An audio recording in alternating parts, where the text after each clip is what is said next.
Mes amis, bien le bonjour. Vous êtes nombreux à me contacter au sujet de l'aéroport de Heathrow. L'aéroport de Heathrow, qui est un des premiers aéroports au monde en termes de trafic. Il est classé quatrième. Premier au Royaume-Uni, premier en Europe, quatrième au monde. Donc c'est un aéroport, on va dire, majeur. Il est arrêté aujourd'hui, complètement fermé. Quand vous regardez Flight Radar 24 et autres applications, c'est extrêmement surprenant. Il n'y a pas un seul avion qui bouge, ni sur l'aéroport, ni dans les alentours. Il est totalement dans le noir. Ça se passe aujourd'hui, et ça va se passer durant ce week-end, et probablement bien durant la semaine prochaine. Des perturbations énormes qui vont impliquer rien qu'aujourd'hui 1350 vols. Si ça continue demain, ça sera aussi ce même nombre de vols, et s'ils vont l'ouvrir à capacité réduite, c'est un aéroport, vous savez, quand vous êtes aux abords des pistes, vous voyez les avions décoller l'un derrière l'autre toute la journée et arriver l'un derrière l'autre toute la journée également. Donc, même s'ils réduisent le trafic, ça va quand même impacter des millions de gens à travers le monde. Que s'est-il passé? Alors, j'aimerais juste vous dire quelque chose. Les gens sont un petit peu surpris de ce qui se passe au Royaume-Uni, mais ce qu'on voit avec Heathrow, c'est un symbole, c'est un symptôme de tout un pays qui est en train de s'enfoncer dans la vétusté. C'est pas seulement l'aéroport de Heathrow, c'est le pays entier qui est en train de s'effondrer. Il y a de l'argent pour tout. En fait, ce qu'on fait, c'est que, regardez, on arrive toujours à élire au pouvoir des globalistes. Et les globalistes britanniques, c'est pas comme les globalistes français ou les globalistes de l'Union européenne. Ce sont des gens qui sont focalisés intégralement sur des problèmes qui se passent à l'étranger. Ça signifie que tu vas élire quelqu'un et puis il va passer sa vie à te parler des problèmes en Ukraine, il va te passer sa vie à te parler du climat, il va te passer sa vie à te parler de ce qui se passe dans tel pays. Le Royaume-Uni, ça n'intéresse pas.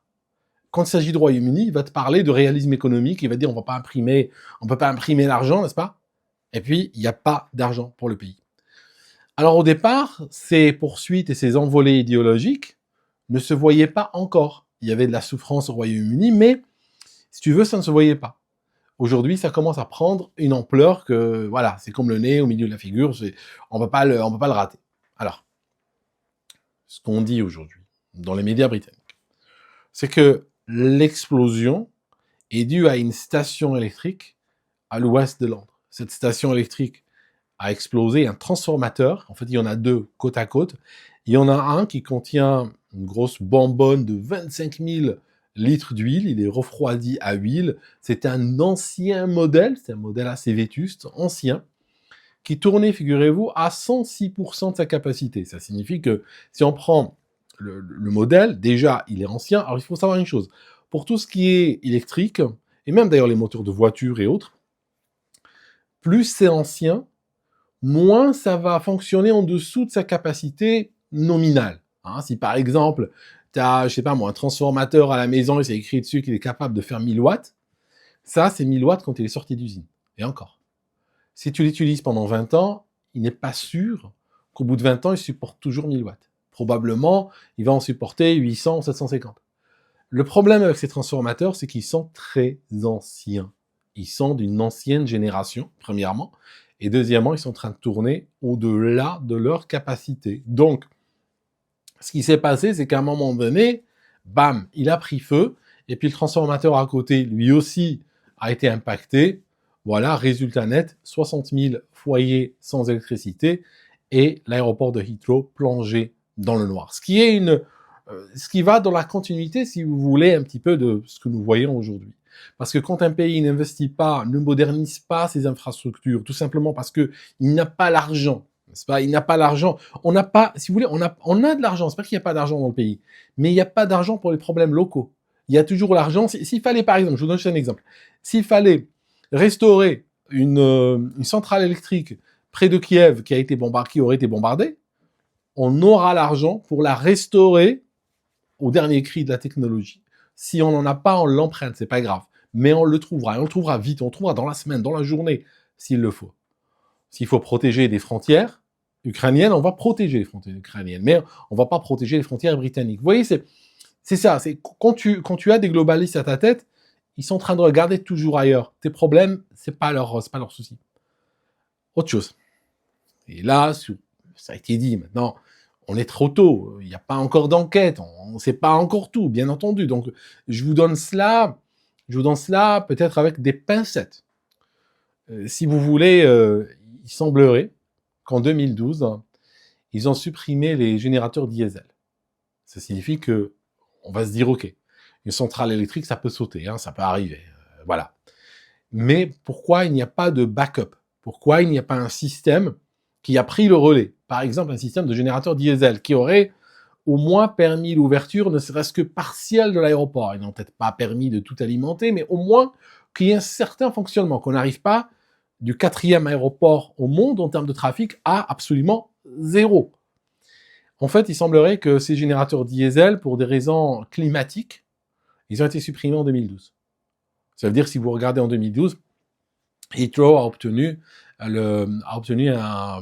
des labels écologiques, tout ça.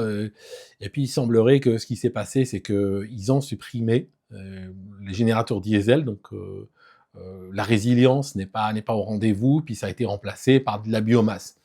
Bien entendu, je vous donne ça entre guillemets, n'est-ce pas? On verra dans les jours qui vont suivre si ça va se confirmer. Mais en tout cas, ça ne m'étonnerait pas personnellement, parce que je sais que ce pays, je regardais hier soir, je regardais un document du Parlement britannique, une enquête qui date de 2023 en fait, et qui montre que pratiquement 20%, une maison sur 5, un foyer sur 5 au Royaume-Uni, eh bien, est à la limite de l'insalubrité. Ça signifie humide, froid, c'est pas, il y a de l'humidité, du froid et de la moisissure. Parce qu'on est quand même sur une île, on est sur une île pluvieuse, on est sur une île, on n'a pas beaucoup d'ensoleillement, tout ça. Bon, tout le monde connaît le Royaume-Uni, je veux dire. Eh bien, au lieu d'investir sur ça, et ça c'est les chiffres officiels, 20%. Et si on parle à des associations qui luttent contre la précarité et tout, les chiffres qu'on entend sont plutôt de 1 domicile sur 3. N'est-ce pas? Et ça m'étonnerait pas, ce chiffre ne me surprendrait pas. Je suis rentré chez des gens au Royaume-Uni, tu as des taches noires sur les murs des fois, tu as des gens qui vivent à l'intérieur avec des grosses vestes, avec des doudounes, avec des bonnets des fois en intérieur. C'est vrai que c'est assez choquant, parce qu'encore une fois, c'est un pays froid, n'est-ce pas? Mais qui s'identifie, attention, c'est très sérieux, c'est un pays froid, mais qui s'identifie à un pays chaud. C'est un pays très froid, qui s'identifie à un pays qui est tellement chaud qu'il est à la veille de crever de haute température. Voilà l'idée. De sorte qu'il y a ce qu'on appelle le projet Net Zéro. C'est un projet qui fait consensus entre la gauche et la droite. Tu ne peux pas... C'est un projet qui n'a pas été voté, il n'y a pas eu de référendum dessus. C'est un projet écrit qui est légalement opposable au Royaume-Uni, on se l'est imposé, en fait qui exige d'aller vers la neutralité carbone d'ici 2050. On ne sait pas comment on va le faire, mais en tout cas, les dégâts commencent à se voir sur notre société, parce que ça exige de chasser les industries à l'étranger, ça exige de pousser énormément de business à la fermeture, à la faillite, ceux qui ne peuvent pas se délocaliser en Chine ou en Inde. Ça exige de pousser les flux financiers, les flux industriels, les flux de création d'entreprises, d'emplois, tout ça, de les pousser à l'étranger. Ça exige cela, il n'y a pas le choix. Alors c'est un choix vraiment de civilisation, parce qu'il n'y a pas de retour en arrière. Une fois qu'on redeviendra, parce que le Royaume-Uni, si tu regardes au Moyen-Âge, c'était quoi? Il y a quelques siècles, tu regardes la révolution industrielle, tu reviens un peu avant, on était une île... pluvieuse, bah, ça n'a pas changé beaucoup ça, mais avec des gens qui vivaient dans la misère. Il y avait des régions où l'espérance de vie était de 17 ans. Donc, une fois qu'on redevient ce qu'on était, on redevient pauvre, je ne vois pas comment on pourra revenir en arrière. Mais ça, c'est opposable, si tu veux. Ça, c'est légalement opposable, et ça fait consensus entre les partis de gauche et de droite. Ce n'est pas quelque chose pour laquelle tu peux voter. Il y a un consensus. Je te montre peut-être un truc. Il y a une d'il y a 2-3 jours, où il y a une parlementaire qui a eu un peu de courage, qui a dit que le net zéro ne sera pas possible 2050 et il nous rendra pauvres. Elle a dit ça, il nous rendra pauvres. Et si vous regardez ce que dit le journal, il dit « Elle a brisé the cross-party consensus ». Ça signifie « Elle a brisé le consensus en disant ça ». Parce qu'il y a un consensus absolu. C'est littéralement une religion d'État. C'est une religion d'État ici. C'est... tout simplement, voilà, tu peux pas parler de ça, que ce soit de gauche, de droite, non, c'est net zéro. Et on est en train de nous enfoncer. Donc, on n'investit pas, on laisse les choses vétustes, on arrête des choses, on arrête des sources d'énergie qui sont qui sont résilientes, qui sont solides, qui alimentent à travers le monde des civilisations, des pays entiers, on les arrête pour des fantaisies coûteuses, mais quand on dit coûteuses, ça signifie perte d'argent, mais attention, l'argent ne se perd pas pour tout le monde. L'argent, si vous regardez, il y a derrière moi le livre, mon livre d'escrologie que je vous recommande. L'escrologie, quand vous regardez, c'est littéralement un pillage de l'argent des contribuables, c'est un pillage du trésor public par des gens qui sont spécialisés, c'est des mafias politico-financières idéologiques qui sont spécialisées dans la captation de l'argent des contribuables. Donc quand vous voyez que des milliards ont été perdus, c'est pas de l'argent qu'on a brûlé, hein, on n'est pas parti dans un terrain vague et on a mis du feu dedans. Non, parce que ça réchaufferait le climat, n'est-ce pas? C'est de l'argent qui a changé de main et généralement il sort de la masse qui est de plus en plus pauvre, qui arrive de moins en moins à joindre les deux bouts, qui est en train d'aller vers un déclassement pérenne, hein, on parle d'énergie pérenne, on parle, comment on dit en français, c'est pérenne, sustainable, comment vous dites ça en français? Mais la seule chose de pérenne, si vous voulez, dans toute l'histoire, c'est le déclassement. Maintenant, l'autre religion du pays, c'est aussi, comme tout le monde sait, et si vous passez 2 jours ici, vous le savez, c'est la russophobie. Donc maintenant, on est en train d'accuser la Russie. On est en train d'accuser la Russie d'avoir fait sauter... enfin, je ne sais pas de quoi on l'accuse. Ça signifie que, est-ce que c'est la Russie qui nous a empêché, par exemple, de fabriquer, d'assurer la résilience, hein. Si on a un aéroport qui est l'un des premiers au monde, c'est que c'est un système critique, c'est que l'arrivée, le départ des avions est une activité critique, hein. Et si c'est une activité critique, c'est que forcément, on doit avoir 1, 2, 3 backups, n'est-ce pas? On va pas avoir un système critique connecté par une seule centrale dans laquelle il y a des transformateurs datant de Mathusalem, n'est-ce pas? Donc, on imagine, si on est dans un pays normal, mais on n'est pas, encore une fois, dans un pays normal, je vous donne juste un exemple pour vous dire l'effondrement du pays. On a un migrant, un demandeur d'asile qui est parti devant un tribunal pour contester son expulsion, parce qu'il n'avait pas de dossier, tout simplement, son cas ne tombait pas sous le coup de l'asile. Le juge, il est irakien, le juge lui a accordé le droit d'asile et de rester, parce que le juge a confondu, quand il a lu les guidelines, quand il a lu un petit peu ce qu'on fait dans tel cas, ils ont donc un document par nationalité, par pays.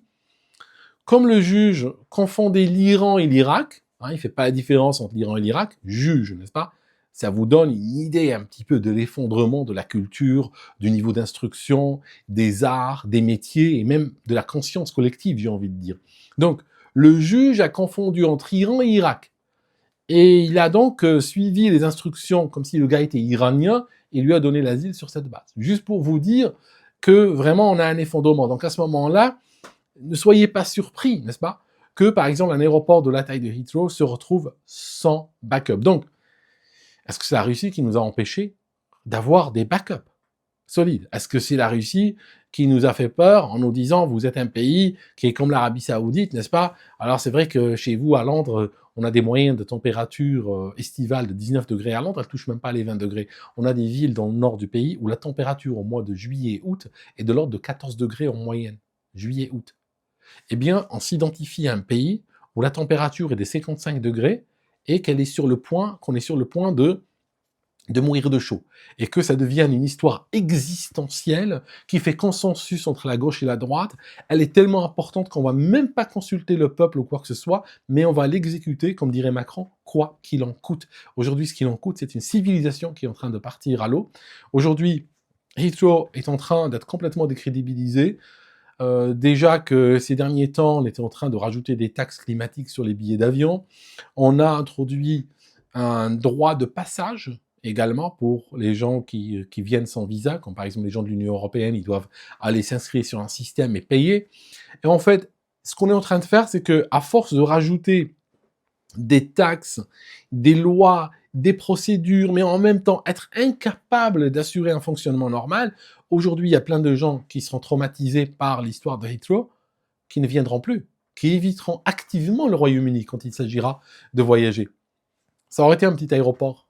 Hein, on aurait perdu 25 vols par jour, ça aurait été peu de gens qui auraient été affectés.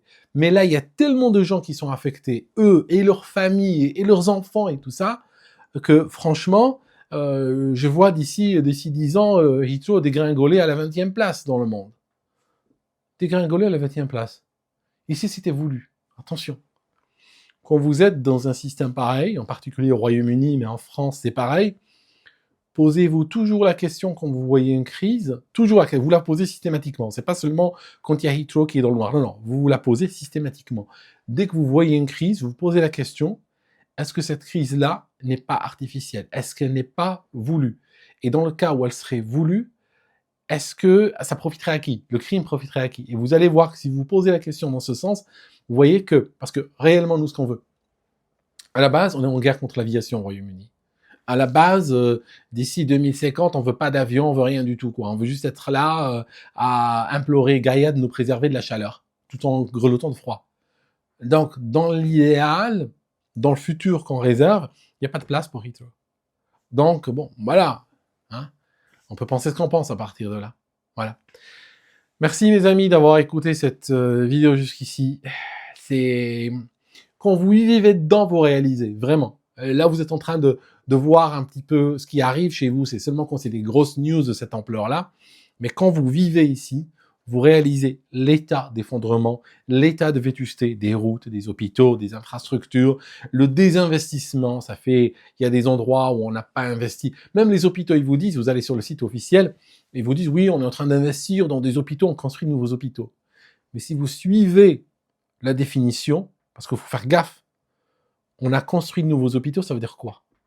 Leur définition, on considère qu'on a construit un nouvel hôpital si on a construit un nouvel hôpital, ex nihilo, n'est-ce pas, à partir de rien, hein, ça c'est un nouvel hôpital.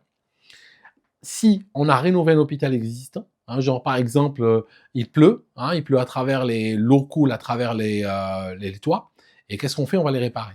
On considère qu'on a construit un nouvel hôpital. Si on a rajouté une extension à un hôpital existant, hein, si par exemple le personnel, sa salle est un peu trop petite, puis on rajoute une extension, on considère qu'on a construit un nouvel hôpital. Vous voyez, donc c'est comme ça qu'on triche avec les chiffres, hein, les statistiques. Faites gaffe. Faites gaffe. Je me rappelle à l'époque de la crise sanitaire, je sais pas qu'un ministre disait, on peut discuter tout sauf des chiffres. Non, attention, les chiffres, on peut discuter les chiffres parce que les chiffres, vous devez savoir comment on les a obtenus. C'est quoi les définitions? Et les définitions, parfois, que vous rattachez intuitivement aux chiffres, ne sont pas nécessairement les définitions que officiellement sont adoptées. Voilà, mes amis, je vous laisse ici. Je suis assez abasourdi, mais qu'est-ce que vous voulez? C'est une normalité dans ce pays. J'ai ouvert les, comment on appelle ça? Les consulting. D'accord? J'aurais dû en parler au début de vidéo, mais voilà, je suis pas Marc Ternet. Je les ouvrirai tant que j'aurai du temps. Vous pouvez retrouver le calendrier dans le descriptif de la vidéo, dans le commentaire épinglé. Vous pouvez avoir une réunion, on peut parler de ce que vous voulez, problème d'immigration, nomadisme, problème au travail, tout ça, vous venez et on en discute. Merci mes amis d'avoir regardé cette vidéo jusqu'ici et on se voit dans la prochaine s'il y a de l'électricité ou de l'internet d'ici là. À très bientôt.